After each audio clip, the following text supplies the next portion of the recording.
Halo, selamat malam. Aku akan menyampaikan sebuah kisah kembali. Kisah tanpa judul yang aku tulis sendiri.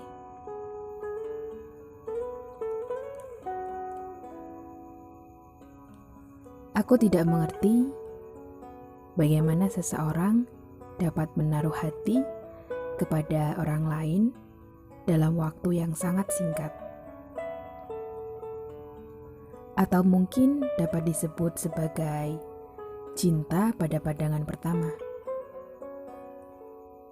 Kurasa itu tidak mungkin. Bukankah memiliki perasaan khusus kepada seseorang seharusnya terjadi setelah perkenalan, pendekatan, dan saling mengerti satu sama lain? Aku tidak percaya adanya cinta pada pandangan pertama.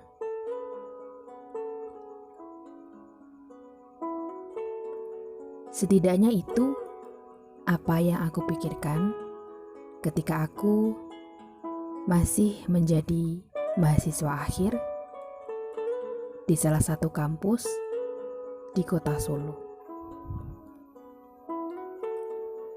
Ketika aku masih dengan idealisku, yakin dengan apa yang aku pikirkan, dan selalu keras kepala.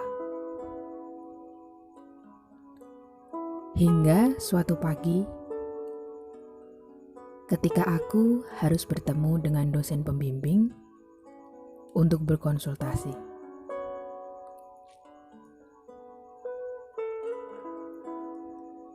Aku memiliki kawan yang rupanya memiliki satu dosen pembimbing. Namanya Irwan.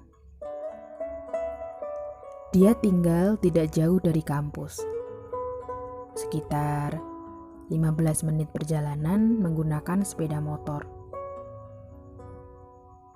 Aku mengenalnya dengan baik sejak semester 4 karena bertemu di salah satu kelas yang sama. Irwan adalah tipe mahasiswa yang disiplin, selalu tepat waktu dalam menghadiri suatu acara. Dia adalah salah seorang aktivis yang aktif dan pandai dalam memanajemen waktu. Belum pernah aku memergokinya terlambat mengumpulkan tugas atau menghadiri kelas. Namun, beberapa waktu terakhir, kusadari bahwa Irwan hampir di setiap sesi konsultasi pagi selalu terlambat. Datangnya pun dengan nafas tersengal dan keringat yang membasahi pakaiannya. Beberapa kali kubiarkan ia seperti itu. Sampai suatu ketika kami duduk bersama kawan yang lain di salah satu meja kantin. Kenapa sekarang sering sekali terlambat? Seperti bukan Irwan pada umumnya, ujarku membuka percakapan ketika kami sedang menikmati kopi masing-masing. Irwan mendengus sembari tersenyum. Dia menghisap kopinya yang masih panas. Aku pun tidak paham kenapa bisa seperti ini. Padahal tepat waktu adalah hal yang paling jadi obsesiku. Kamu mungkin tidak akan percaya dengan apa yang akan kukatakan. Jawabnya. Aku masih diam mendengarkan, seolah tahu Irwan masih akan melanjutkan kalimatnya. Kamu kan tidak percaya yang namanya cinta pada pandangan pertama. Lanjutnya. Aku terkekeh, mencicip kopiku. Sejenak, keheningan berada di antara kami. Aku seperti menemukan sesuatu yang membuat aku merasakan bagaimana hidup. Hanya dengan melihat senyuman seseorang, ada sesuatu yang tidak aku pahami. Memacu jantungku lebih cepat. Seolah menemukan apa yang bisa membuatku bertahan hidup. Bahkan ketika aku sekarat, Irwan mulai bercerita. Aku sedikit meremehkan apa yang dia katakan. Tidak masuk akal.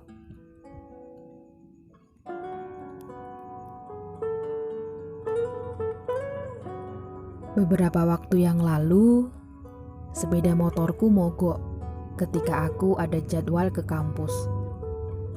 Jadi, terpaksa aku naik BSD dari halte yang tidak jauh dari rumah.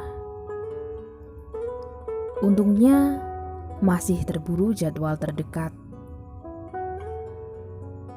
Kemudian aku duduk di belakang kursi kemudi beberapa meter.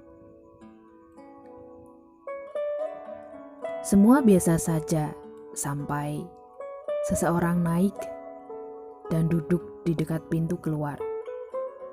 Tepat berada di depanku. Seorang perempuan dengan blazer dan celana hitam. Dia membawa tas jinjing berwarna merah hati. Rambutnya pendek, terlihat begitu hitam dan tebal. Dia duduk dengan anggun. Wajahnya terlihat mengenakan riasan tipis. Bibirnya tebal dengan tahi lalat di dagu yang terlihat jelas. Tidak begitu cantik, tapi entah kenapa bagiku dia seperti memiliki daya tarik yang luar biasa. Irwan menjelaskan dengan panjang lebar tentang seseorang yang dia temui di BSD. Irwan bercerita bahwa dia tidak dapat melepaskan pandangannya pada wanita itu. Hingga wanita itu turun di salah satu halte. Tanpa ia sadari, ia telah jauh dari halte depan kampus. Jadi, dia harus turun dan menunggu BSD dari arah berlawanan. Katanya, wanita itu memiliki sorot mata yang tajam menusuk. Tetapi senyumnya begitu hangat, seolah kemudian ia bisa merasakan sinar matahari menyiram wajahnya. Lalu, mengapa ia tidak mendekat atau memberi sapaan terlebih dahulu kepada wanita itu? Pertanyaan yang terlontar dari mulutku ketika itu membuat Irwan tertawa kecut.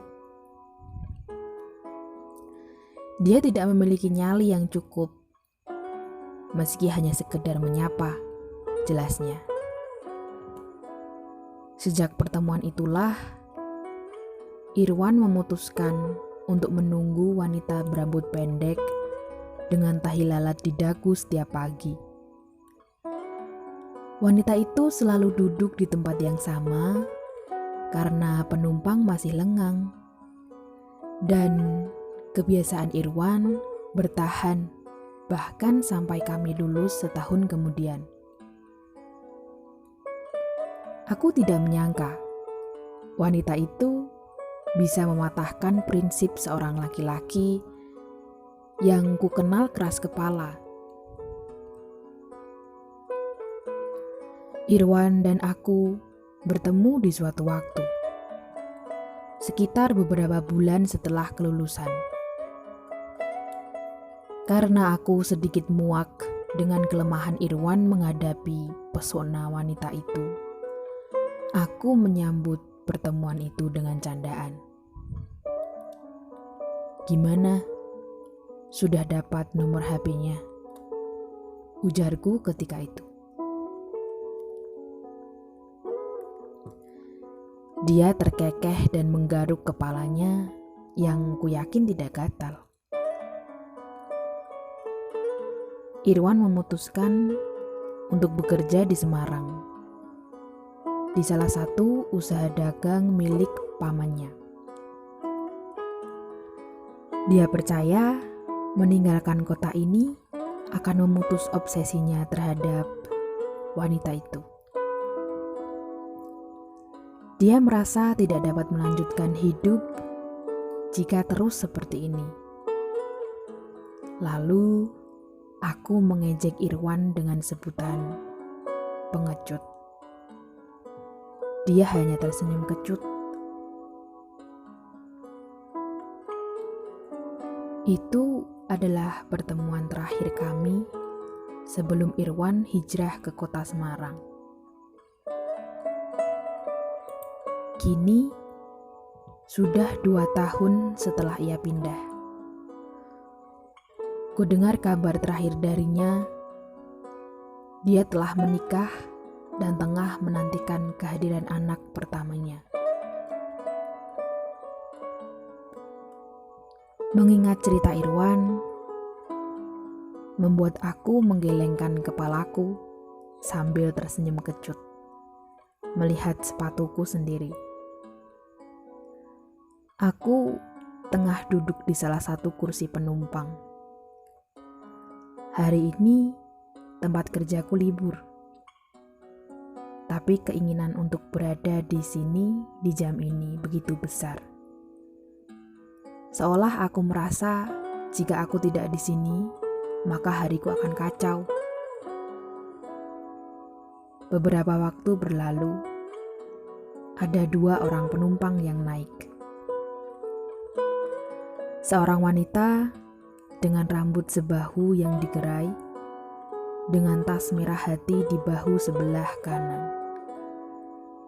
Dia mengenakan kemeja putih tulang, lengan panjang, yang dilipat hingga menunjukkan lengan mungilnya. Jam tangan berwarna rose gold melingkar di lengan kiri, dan rok lebar sepanjang betis berwarna kopi susu membuatnya terlihat begitu anggun. Wanita dengan tahi lalat di dagu. Wanita dengan sorot mata tajam tersenyum hangat ketika ia sedang bercakap dengan laki-laki yang duduk di sampingnya. Aku tersenyum, memandangnya dari kursi paling belakang. Melihatnya kadang terkekeh. Wanita dengan tahi lalat di dagunya membuat aku duduk di sini hampir setiap hari hanya untuk memastikan ia baik-baik saja. Memastikan bahwa senyumnya masih sehangat matahari. Aku bertemu dengan wanita ini sejak kepergian Irwan 2 tahun yang lalu. Sudah 2 tahun aku terjebak di tempat yang sama seperti yang dialami Irwan. Entah sampai kapan aku tetap di zona ini. Seolah ingin pergi, tapi senyum sehangat matahari itu tidak pernah gagal membuatku bertahan. Kini, aku seorang pengecut. Kartasura, 24 Mei 2021.